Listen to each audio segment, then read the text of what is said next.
Clique 45 are back again for another roundup of the weekend games. Me and Io are joined by Coach Rafaz again, and also the Italian striker making his debut onto the Clique 45 channel. Welcome. Yeah. yes, fantastic. And just a heads up as well. This weekend coming, this Sunday, is the deadline for the final votes for the Football Content Awards. I don't know if you guys are aware, but we got nominated for the best newcomers this year. Yeah, man, the football content. Yeah, thank you. We can give it up, damn it. We've already done it before. Yeah, thank you. So yeah, we got nominated by the Football Content Awards. Just interrupt you. Where are the haters now? They're still here. But we're doing our thing, and yeah. So the deadline for that is on Sunday, I believe, 13th, Sunday the 13th of October. Yeah, so that's the last time you guys can put your votes in for us as the best newcomers. Please do vote for us. We would love to win that. And yeah, we'll hopefully lift the trophy up in Tottenham Hotspur Stadium, which would be brilliant. Especially as an Arsenal fan, go to Tottenham and lift the trophy. That would be interesting. But yeah, let's talk football now, boys. We're going to start off with Brighton versus Tottenham. Brighton win 3-2. Ange Postecoglou, a crazy stat. He didn't make a change until the 80th minute, Coach Rafaz was saying. That is just showing how stubborn they are as a team, and as well as Postecoglou as a manager.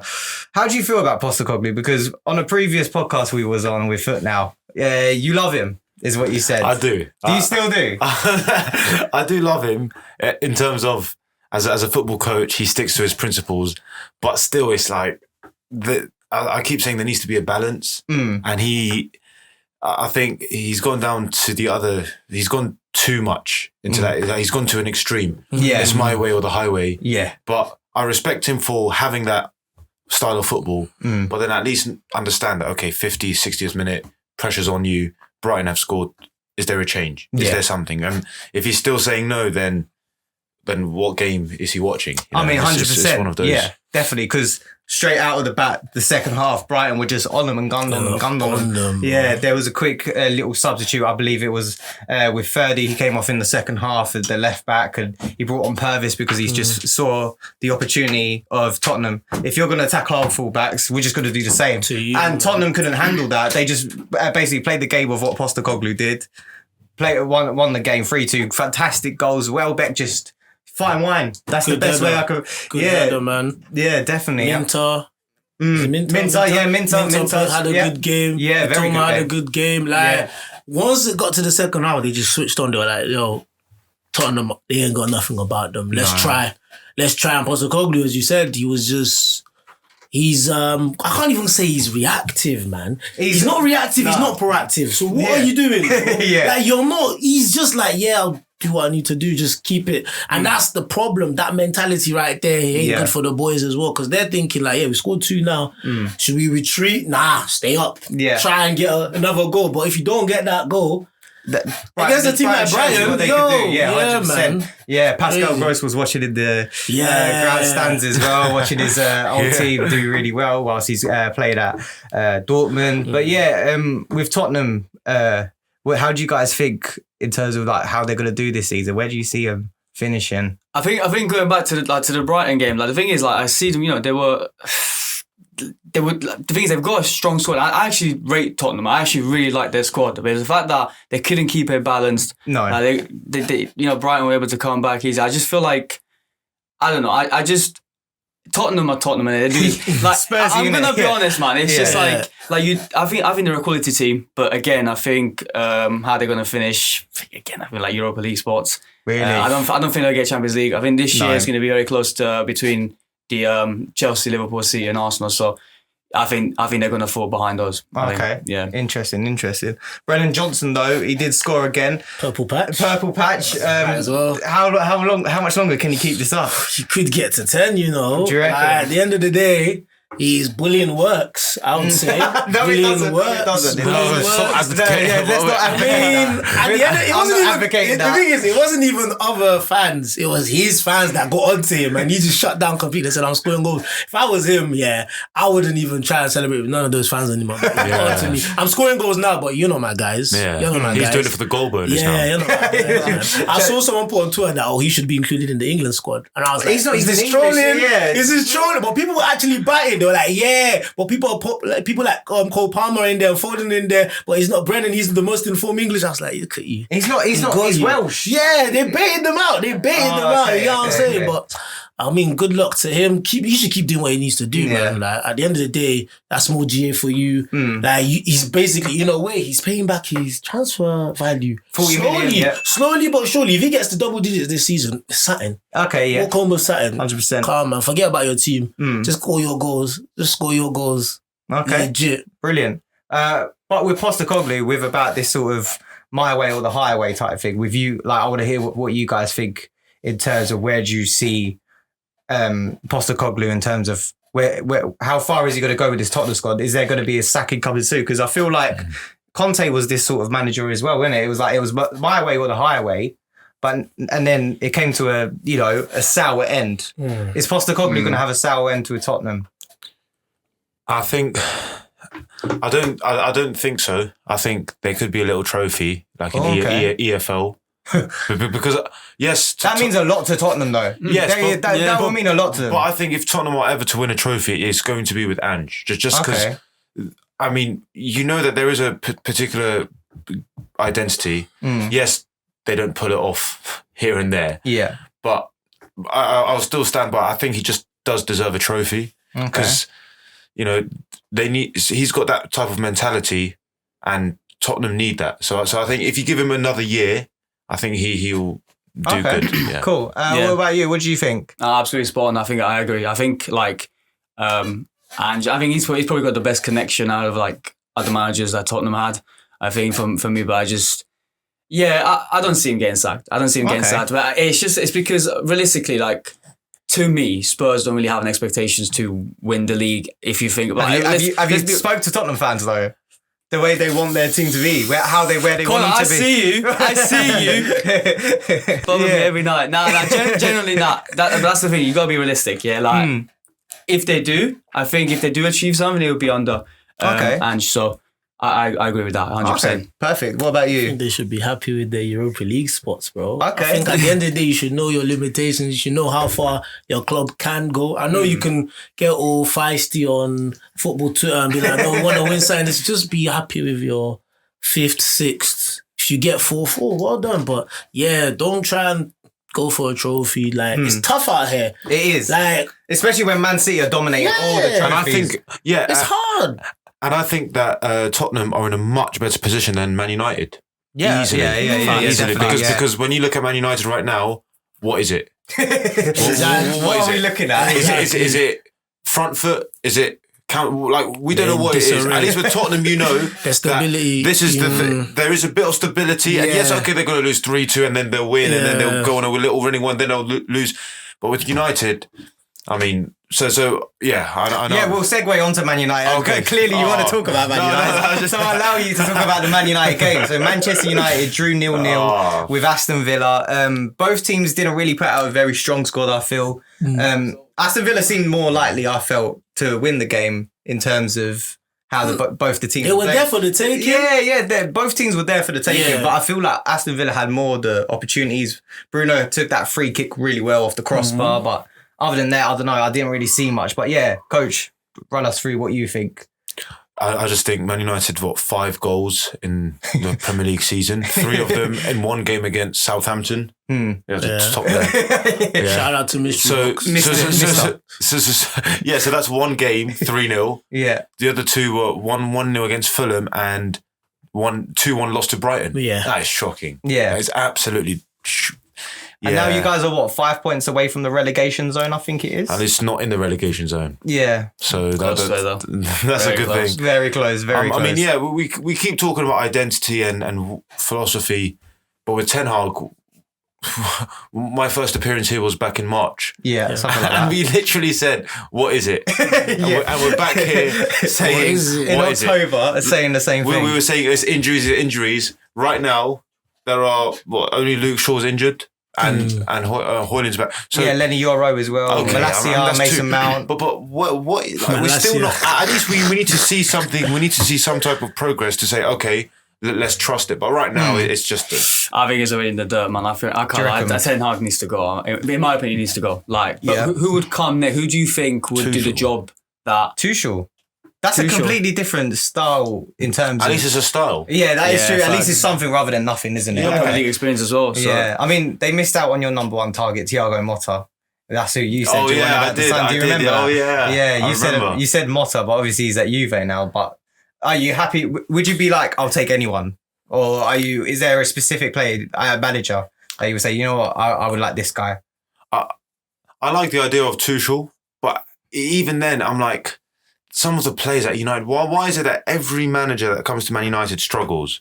We look at Van Gaal, Mourinho, all of these so-called good managers, they struggle at United. So what is the issue? Is it? I think it's more of a club thing rather than talking about as a managerial thing. I feel things need to change behind the scenes in terms of the way the players are, the way they behave. I think there's a mentality. I think who was talking about this?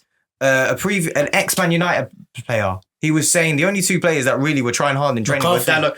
Is it McCarthy? McCarthy. Yes, it's the assistant manager. Yeah, it was the assistant manager, the one that left, Benny McCarthy. Yeah, it was like the only two that do really well in training was Diego Dalot, and I think he was saying another Portuguese guy. I can't remember who off the top of my head. Bruno Fernandes. Yes, I think it was them two. Bruno tries. But they're the only two that Benny McCarthy said that actually, do you know what? They really try in training. So I feel like it is more of a culture thing at Manchester United. That's disgraceful. Yeah, the players aren't playing for Ten Hag anymore. Yeah, and I know some Man United fans are happy that Ineos, there's a change. Because if you want to change a big club, you need to. But that's Ineos keeping Ten Hag shows that they're not ready to step up. Because you can't tell me throughout the summer you didn't see one manager, just one manager that you could be like, okay, this guy can. We spoke about earlier on Thiago Motta. Yeah, it's crazy. You could have just packaged it in a nice way, tell the manager these are our plans, this is what we want to do. Because I'm not gonna lie to you, these are Ten Hag players now. These are his players. He's brought almost the whole Eredivisie in here now, and it's still not working. And it's like, what now? One of their best defenders is Johnny Evans, bro. Johnny Evans was kicking ball when I was in secondary school, and he's one of your best defenders. These things are not. Man United fans are meant to be. How can I put it? They're meant to be in total breakdown. But because of a cheeky FA Cup win, they calm down. They calm down. And it's like, no, you guys should have still been on it. Like, yo, even though we won it. More trophies than Arsenal, isn't it? See where it's got them. See where it's got them now. Like, we used to be like that. I understand it's for the pride. It's the ego. But then when you look at the team, you're like, nah. Even Ten Hag keeps saying it in his press conferences. Yeah. Oh, we have the... After City. After City, it's us. Oh, things like that. Man. I get what he tried to do though, with his Ajax boys. Like, obviously, he found success with them. You know what I mean? And but got them to. Well, obviously, they crumbled to Tottenham in the Champions League. Did he? Exactly. That's the thing. But then that's the point. I think with the club of that stature and the history that Man United got, they need a change. They do because I mean, personally, like I don't like seeing them 14th. I'm gonna be honest. I don't like it. I love it. I love it personally. It's just the history. I just think they were one of the biggest clubs.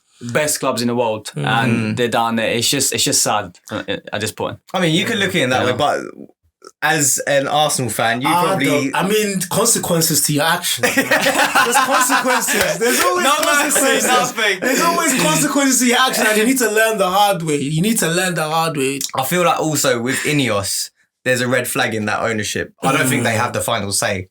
They genuinely don't, because maybe, like, I feel like... The American guys, I've forgotten their names. The Glazers. I feel like they still have they got a cheeky. It has to be their stamp on the approvals of things. I personally feel because there's no way people can look at Ten Hag and be like, do you know what? We drew against Porto. We've just drawn again. We lost the other day. You know, and it's just like this. They can't be. They shouldn't be happy with it as a management of a football club. I just really don't see it. Also, I mean, me and you spoke about it like we were saying early on. The signings this season, I still don't rate them. Man United fans love them, but I don't rate any of these transfers. De Ligt was so sus in that there was a cross in that final couple of minutes. The Philogene youngster winger, if he scored that, De Ligt would have had a lot more on his plate because that defending he had earlier in that position, it was all he jumped into the ball. Like, he's so confusing. Ugarte as well. Yeah. Euro's injured. Xerxes good, but with the style of football you don't want to play, Xerxes is not really... as you said, but perhaps another coach would get the best out of them. Maybe. Like who? Because on paper, we've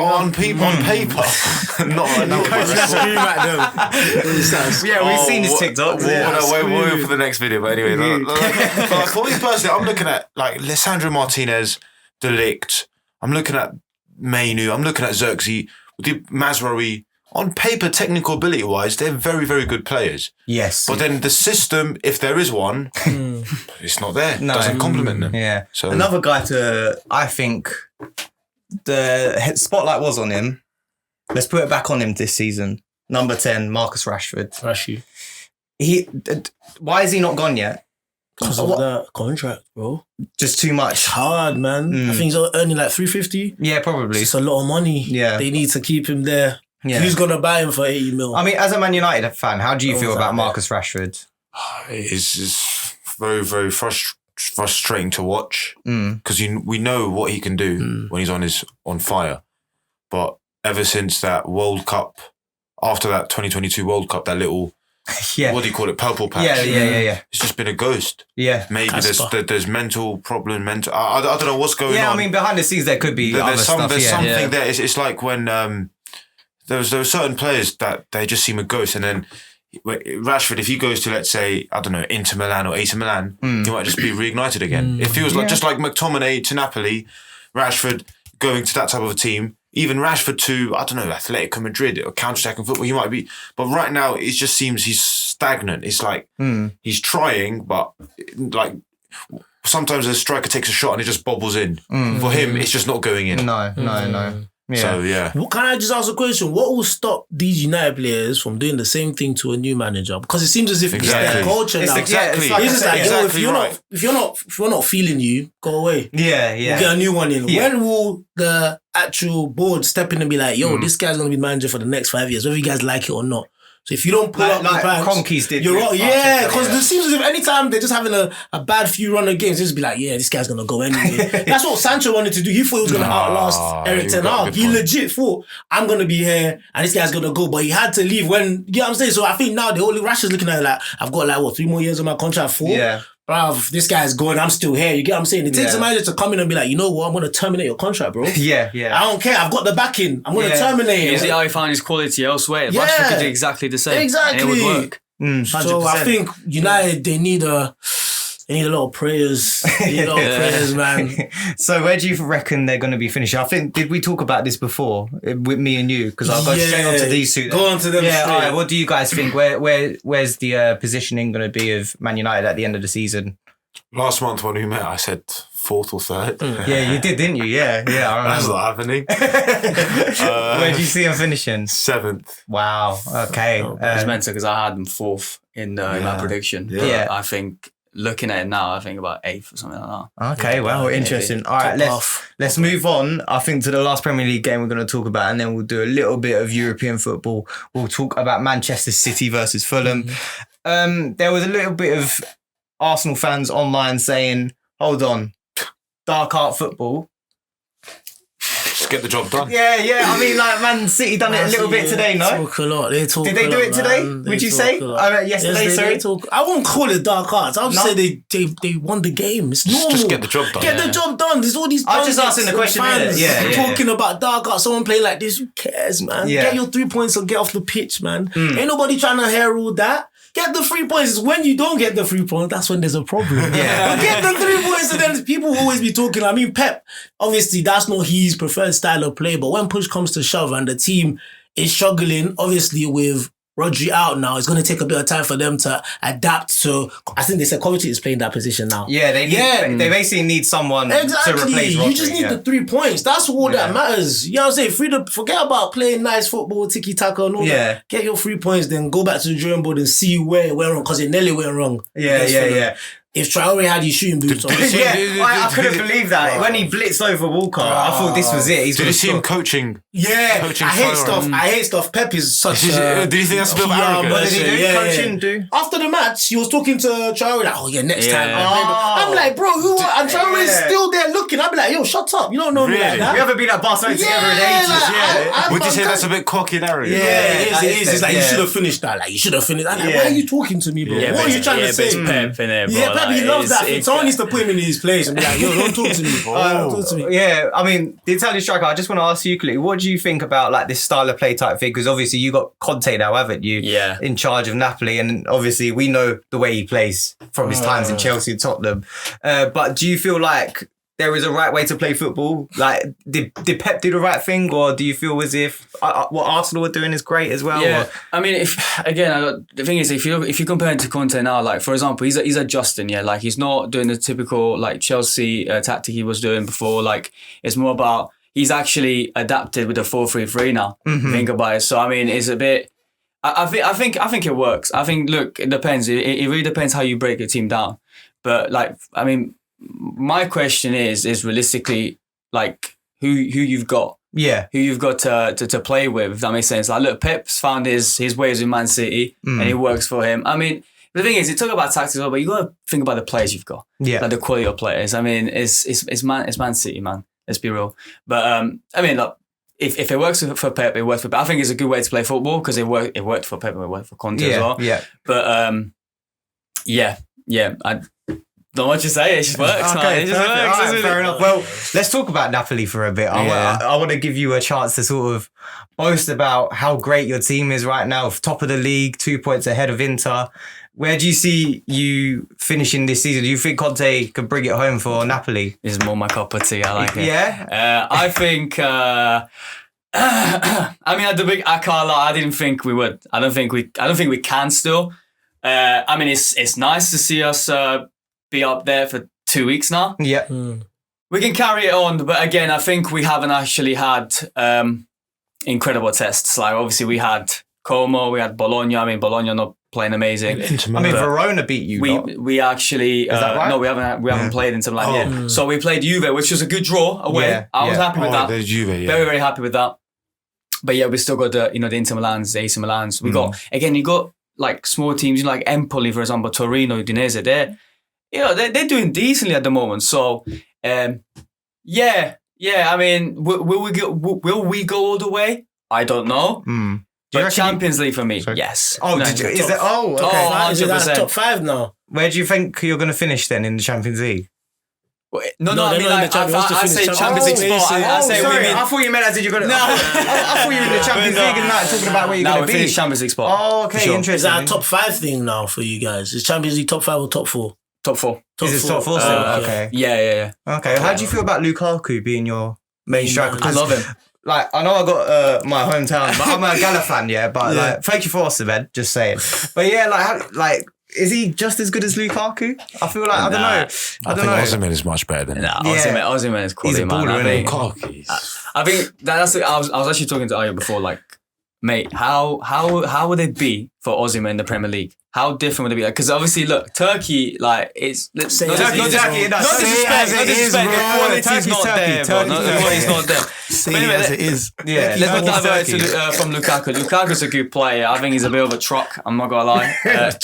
He moves he turns like a truck. He turns, yeah. But I really like, especially the system we had against Como. It was it worked brilliantly, especially with McTominay playing. It's almost like as a shadow striker. It's really weird because Lukaku kind of comes in as a false 9 almost, and then just McTominay comes in behind. Where again, that's where the first goal came about. But you can see it.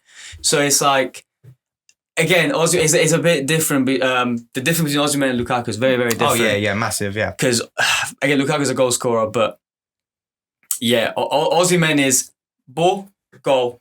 That's it. Yeah. Lukaku is definitely, he's more of a team player. He looks at who's around him. If that makes sense. So, I'm happy with Lukaku. Very happy. If that's the case, who have you got as your favourites for the Serie A then? Who do you see winning it? I'll ask around the table as well after. Inter. I think Inter. I think Inter. I've had Inter. Yeah. Okay. Why Inter? Because Inzaghi, I think in the past 2 years, if anyone's paid attention to Inter, there's so much to learn. So, for example, teach us. So, for example, straight away, if you look at their back 3, they go into midfield, and the midfield drop into the back 3. Okay. So then the midfield are starting every attack. Okay. And then De Vrij goes centrally. So if there's a long ball, he's a centre back. He can head it. Okay. Whereas if you go long and Barela's in the middle, he's not going to win. No, he won't win that. Okay. So stuff like that. It's just so interesting to watch the way they were. So against Man City, they nearly got a result playing 5-3-2 defensive. The final you were on about? Or? No, the Champions League game. No. Do you know, this is how far off I am from this week. I'm so off. I said the final. Comments are justified. You see what I mean? No, go on, carry on. No, but the way they defend, they go forward, they keep the ball. It's just so refreshing and so different. And, you know, if more coaches watch Inzaghi ball, I think that they'll see what it's all about. And, you know, they won Serie A. And so why not again? What about Juve? Under Motta, they look very revitalised. Struggling though. They're a bit on and off. Yeah, they haven't found their consistency. Yeah, I understand that. But the whole squad has been refreshed. Yildiz, I'm not trying to be biased, but Yildiz is a player. You are being biased. Yildiz is a player. Yildiz is a player. They're going too far with the Del Piero comparisons, I feel. That's just too much, isn't it? But who's saying that though? The goal he scored in that Champions League, I think it was. Reminiscent of. Yeah. That's what I mean. Like, okay, that's understandable. But then everyone scored that type of goal. But not as a player. I just feel like the people are going off of that and saying, yeah, he's the best. Like, obviously, Luca from JFTV, if he was here to back I feel like he would be saying these sorts of things, innit? So you guys don't feel like Juve have a chance this season, basically, in the Serie A? Not saying they'll have a chance. I think, look, I mean, obviously I'm a bit biased because Napoli and Juve are obviously rivals. Yeah. But no, the thing is, Juve have been quality. I mean, obviously, was it today or yesterday? They drew to Cagliari, which is very poor. I'm a bit shocked myself. At home as well, exactly. So, yeah, I don't know what went wrong. I didn't watch the game. I'm not gonna lie. I saw the result. I was like, yeah, that's mad. But yeah, I think it's gonna be close. Actually, it's gonna be close between Napoli and Juve. With if it's either like second or third, if that makes sense. I think for me, I think for me is Inter first, Napoli second, Juve third. Okay. Just biased. I think AC Milan have been decent as well, man. What's that? AC Milan, the style of football they're playing. Well, currently they're playing and they're losing to Fiorentina 1-0. Just as a heads there you go. They're playing good football though. That's what matters, eh?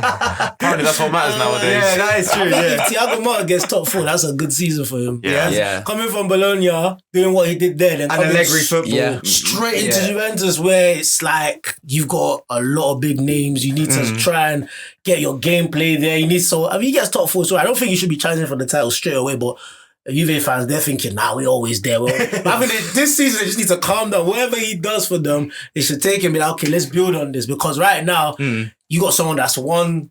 Yeah. Basically someone that's won it. Then Inzaghi that won it last season as well. It's like, I think for Thiago Motta, it's a bit too much. Okay. Just chill out. 3rd, 4th, you'll be all right. Okay. Yeah. And sorry for interrupting you there, but I swear down, that's what I love about Conte. Because he's a winner. And the thing is, with these other managers, like they're kind of expected to do well. But look at, there's a thing that I saw where about, it was last year we will see Napoli finishing like 10th and then Conte bringing them back up to the first, because it's just the type of manager that Conte is. He's a winner. He's a perfectionist, and you can see when you watch the highlights, for example. Let's say again taking the game against Como, for example, Kvaratskhelia, right? Baller. He's absolute baller. I love him so much, man. Yeah. It was a beautiful play, right? All that. He didn't finish. Conte was livid, but again, it's not just the fact that it was a good play. Cool, let's go again. It's just the fact that after that you need to score, and that's what I love about him. But it's just like, I don't know. It's just different mentality. When he like boxing Lautaro Martinez after a game as well. I swear they put the gloves on. He's a maniac. He's a maniac. But you need to be like that. You need that edge to you, I feel, to be a winner, innit? Ruthless, bro. That's why I don't think you guys... You need to be ruthless. That's why I think you guys don't have that type of manager. Just like... going to start boxing someone. Arteta is not a boxer. He's not a boxer. He was just talk. Even Arsene Wenger wasn't a boxer. Our managers aren't physical. They're not physical. But Pep may be getting physical now. You see, they kick the chair that time. Pep himself, I think it's all these bold guys. They're just Conte's not bold. Oh yeah, hair transplant. He ain't got nothing. He ain't got nothing. Soon. Sticky tape on. He glued that shit on. Brilliant. Okay. Can we talk about Lionel Messi? Messi to goal. How That's it. he's still winning a trophy in What, in Inter Inter Miami? Club World Cup appearance. Yeah, he's a Messi. Back on the European stage, he might play against Real Madrid or whoever. Do you feel them putting his team in that competition? Do you feel it was just They're like... gonna win it. It wasn't just... The what? Was it... What's he in? Club World Cup. Because they won the trophy. World Cup, They won the yeah. trophy. And I think before they won the trophy... So Real Madrid are in it. It wasn't... They're in the Club World Cup with like the Wait, so you're saying Inter Miami? Yeah, but Winning the before they Club won World that Cup. trophy, I don't think it was decided that they were going to be in the Club World He Cup. has a club. I just Yeah. What did he do? That's just weird. It's a bit of a sticky one. I think Inter Miami's going to win the Club World Cup They may, you never with know. Messi, Busquets, Alba, You know, I heard what he said. Suarez. Yeah, you never know. Nah, you know. bro, are you being for real? What, with Real Madrid in the... You never know, you know. You never know. It's Messi. Real Madrid's in this competition, right, for winning the Champions League. It's Messi. What do you mean so? Wait, Messi's It's 40. Messi. Messi's got walking sticks. It's on. Messi. It's still Messi, bro. Come on. Okay, I mean, if that's what Messi. you got. Nah, all right, we're definitely going to end it there. Guys. So, ladies and gentlemen, Messi. I can't believe we just did that. But thank you to everyone watching. This is a nice, short, sweet one. Remember to vote for us in the Football Content Awards. We do want to win the best newcomers. Make sure everyone remembers the name Clique 45, and we'll see you in the next one. It's Messi.